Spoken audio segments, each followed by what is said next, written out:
I got involved as a 15-year-old activist in the anti-apartheid struggle, actually from a very basic sort of need, which was to stand up against the inequality in education.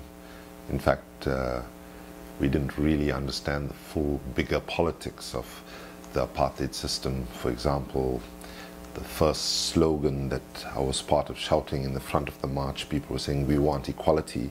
By the time the slogan got to the back of the march, people were saying, "We want a color TV," because at that time, kids in white schools had televisions and kids in black schools had nothing. But that experience of starting with the consciousness of people that you're trying to organize and trying to actually not make what I think is the cardinal mistake of activism, where activists project their consciousness on the people that they're trying to organize rather than humbling themselves and understanding where people's minds quite often have been poisoned by a very state corporate controlled media is a mistake I think we make all the time. And that lesson I've carried throughout my life from my teenage years. Of course, I was in exile, came back after the first democratic elections, decided to stay out of government and work to strengthen civil society. In fact, the joke we used to have in the period of the transition from apartheid to democracy was that the term NGO in the South African context at that time didn't stand for non-governmental organization, but actually more appropriately could be for next government official, because so many people went from the NGO community into government.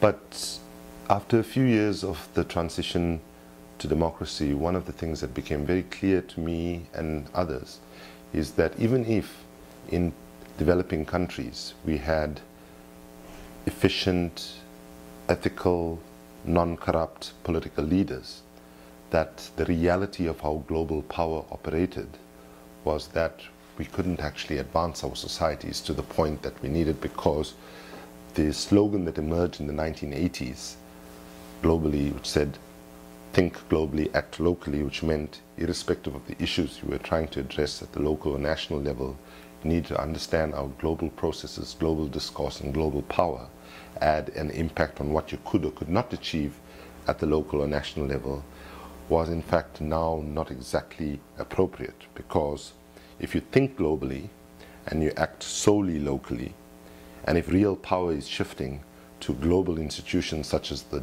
World Trade Organization or the World Bank or other intergovernmental organizations at the supranational level, then in fact people, particularly in developing countries whose governments do not sit at the G8 or the G20, are then actually removing themselves where power is increasingly shifting.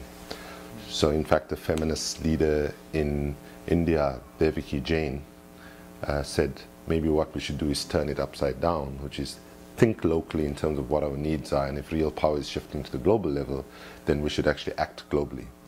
I, of course, am much of a view that we don't have the luxury of choosing one or the other. We have to think and act locally and globally, and we have to make judgment calls about where our energy of activism should go to, depending on what the issue is. Sometimes by putting all your energy at a local level and winning can have global impact, you know, way beyond simply trying to influence a UN resolution or a World Bank policy decision. On other times, being able to get a global institution to take the appropriate decision that puts people first ahead of corporations' interests and so on can give you a global impact. So because of all of that sort of ferment in my own thinking at that time, when Civicus World Alliance for Citizen Participation, which is a global umbrella body for non-profit sector, approached me, I agreed to join, and for 10 years worked as the Secretary General of the Civicus World Alliance for Citizen Participation. And during that time, one of the things that became clear to me was that one of the weaknesses in activism was that we actually mirrored the same dysfunctionality that existed within governments in the non-profit sector, which is You know, we had an environment box, a poverty box, a peace box, a youth development box, and so on. And that, in fact, we needed to actually bring those agendas closer. And I did quite a lot of work at Civicus trying to bridge those gaps within civil society. But as an African, I began to get more and more concerned and aware that, in fact, environmental destruction was actually driving poverty and making the circumstances of poor people worse and worse. And on the other hand, poverty was also then a driver of environmental destruction, because if somebody does not have access to energy and they live in a forest, they are going to chop down trees to actually burn fuel for energy. So I then began to volunteer in different environmental organizations and served on the boards of Earth Rights International, which does environmental litigation, which is based in the United States, the Global Reporting Initiative, which GRI, that encourages governments and businesses to report on social and environmental impact, based in Europe. And then in Africa, I volunteered to be on the board of Food and Trees for Africa, that does more service delivery type of work. To be honest, at the end of my time at Civicus, I didn't really want to work globally again.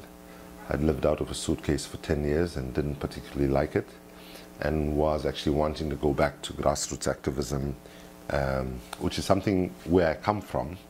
And actually, if I think of all the different things I've done in my life, the thing that gives me most personal satisfaction is, in fact, grassroots activism. But when people ask me why did I join Greenpeace, I say the reason was that my daughter told me to.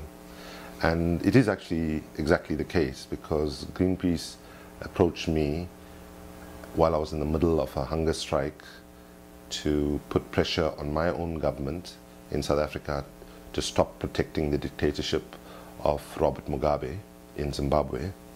And Greenpeace called me on the 19th day of the hunger strike, when I'd just been on water for 19 days, and I said, sorry, the timing is a bit bad. But that evening, my daughter called me.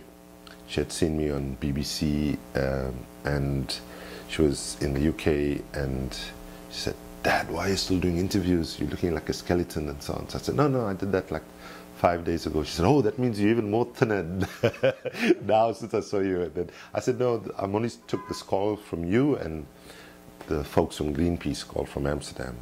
And she asked me what I said to them. I said, bad timing. And she said, Dad, I won't speak to you if you do not give it serious consideration, because Greenpeace and the mission of Greenpeace is about my future and about protecting this planet.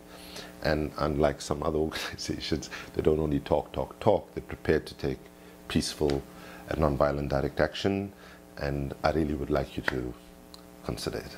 I was quite taken aback by it, actually. It was the first time she laid out her card so clearly about where she stood, because when she was younger, she would always joke with me and say, Dad, I'm not going to be like you and worry about everybody else in the world. I'm going to go in business, make a lot of money, And it was the first time. And then she said, Greenpeace is the kind of organization that I'd like to work with for the future. And the entire process of my application, she was involved in writing the letter of application, editing it, and so on. But I choose to tell the story. Of course, even some of my colleagues in Greenpeace think it's not to say that you did it because your 16-year-old daughter told you to do it. But I advisedly choose to tell the story, because I think the struggle to end environmental discussion and prevent climate catastrophe is not about some nebulous struggle about saving the environment and saving the planet and saving the climate, but it's a struggle to secure our children and grandchildren's future. The planet itself will survive. It's whether human beings' ability to be on this planet is what is at stake.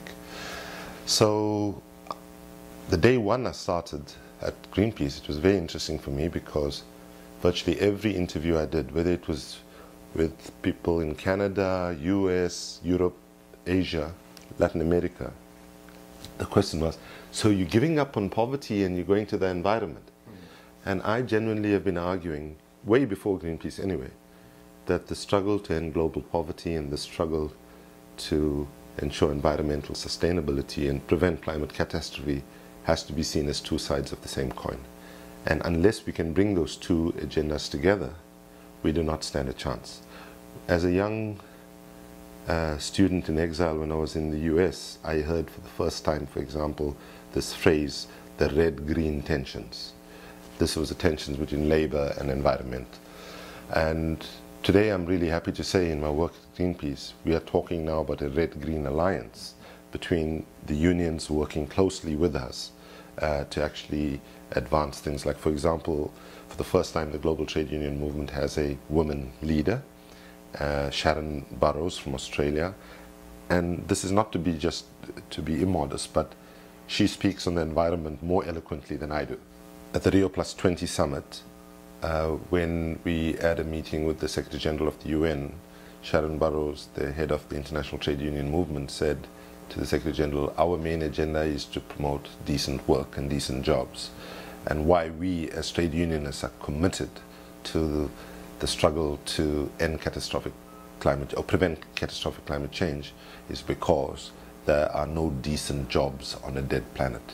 And I think the important thing that all of us in the various different movements, whether it's on gender justice or trade justice, economic justice, social justice, have to actually take time now to really quickly get right, is to look at the intersections between the different struggles. In fact, I think the women's movement decades ago provided us with a very powerful wisdom, but perhaps not the best word, when they talked about intersectionality, right? You know, understanding how gender, if you want to advance gender equality, how do you do it? By understanding how gender intersects with race, class, ability, religion, and whatever else, you know. So I think that's like a task that all of us, in whatever issue of justice we're working on, I think not only it's a strategic thing to do, but I also think that today we need to understand that it's irresponsible not to make the connections of where our different struggles intersect. A museum focused on peace and justice must leave every person who enters it, when they leave, the one important thing that they need to internalize, I think, is that action speaks louder than words, and peaceful action speaks the loudest in terms of trying to get your action, trying to get your agenda advanced. Having been through the brutality of the struggle against apartheid, I'm now very clear in my mind that even though often there might be justifications why people would arrive at a conclusion that the excessive violence of the state requires a element of violence in opposition, I think I'm of a view now that we dehumanize ourselves when in fact we actually embrace violence as a legitimate way of struggle. And while it might be legitimate in legal terms and so on, we need to think about the after effects of those that are involved, you know. And, you know, if you look at the United States and you look at the psychological brutality of what people who go to war when they come back and how they are abandoned by those that send them to war, you want museums, not only peace and justice museums, you want museums to tell, ideally, in an ideal world, the true story about the power and the intrinsic value of peace, why justice is actually central to peace, and why, in fact, with violence, humanity always loses, wherever it comes from. Without, of course, necessarily putting oneself or putting the institution in a position where they are judging people who are living under extreme conditions. I mean, a woman who experienced serial battery in terms of domestic violence, for example, I as a man do not feel I can say a violent response is not a response that was necessary, right?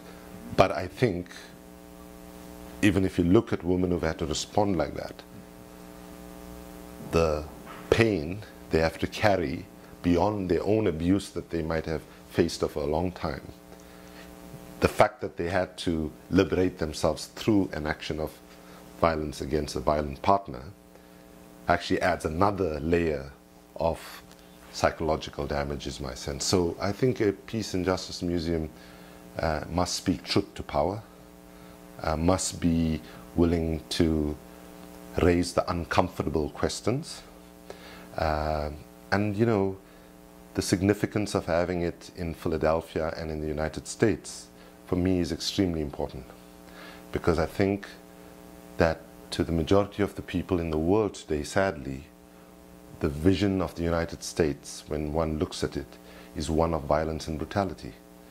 Right now, the use of drones, for example, in many parts of the world, the inconsistency which how the UN will stand up for people, say, in Libya, but will allow and almost encourage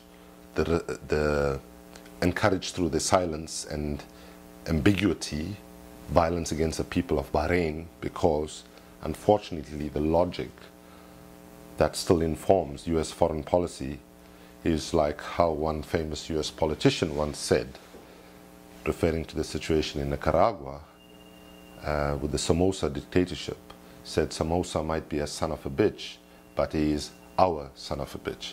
So I think a Peace and Justice Museum has to be bold in actually understanding the history of where society has come from, and should hold up a mirror to people who attend for them to look at their own role and their own culpability by opting for silence in their own life in the face of injustice and inconsistency of where the United States, for example, says one thing at home and does another thing abroad.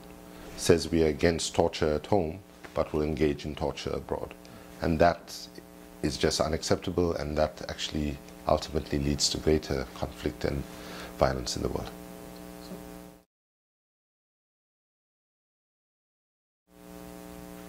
I think if we are brutally honest, the current and previous adult leadership has actually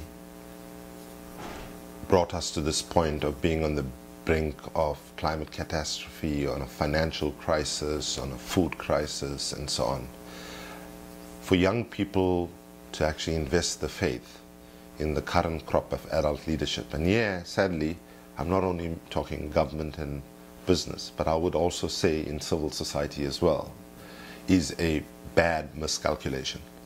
So I would say to young people today, they should resist the saying when adults say young people are the leaders of tomorrow. I think young people have to step forward and actually take leadership now.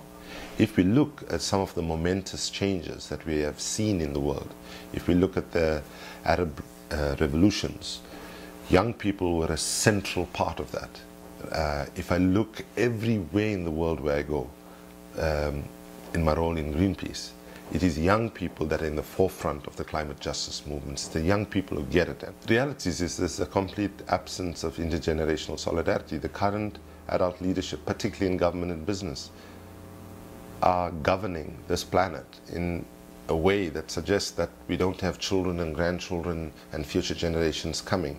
They are driving the planetary limits to the absolute extent. You know, we're looking at oceans being destroyed in four decades if we don't turn seriously in a different direction. So I think also young people, you know, the approach of adults usually is to see them half empty rather than half full. You know, they look at what young people don't have rather than what young people have. And I think history has shown that when push comes to shove, when injustice gets to the point where people have to say enough is enough and no more, it is young people who step forward first. If you look at the Occupy movement that captured the world, if you look at the profile of the movement, of course there were inspiring adult leaders that were there as well, but largely it was driven by the passion and the vision of young people. But the most important thing young people bring, I think, is a fresh lens. They can look at the world and say, well, actually this hasn't worked before. Why should we try it again? You know, as Albert Einstein put it, you know, insanity, the definition of insanity is trying to do the same thing that you've always done and expecting to get different results. Or putting it differently, if you do what you've always done, you'll always get what you've always got. And that is the trap that our current leadership are in. I mean, you know, President Obama, for example, would appear to be a well-meaning person with decent values and so on, but he's stuck in a system where he has to largely follow that which comes before him, and the defense of current institutions that drive inequality, that drive conflict, that drive an imbalance of society as well as the world has to be challenged. And I think it's only young people who take the time to educate themselves, and that's why a museum is can be a catalytic institution to actually infuse new knowledge, ask new questions, and so on. But I also think that, you know, a museum should not be judgmental.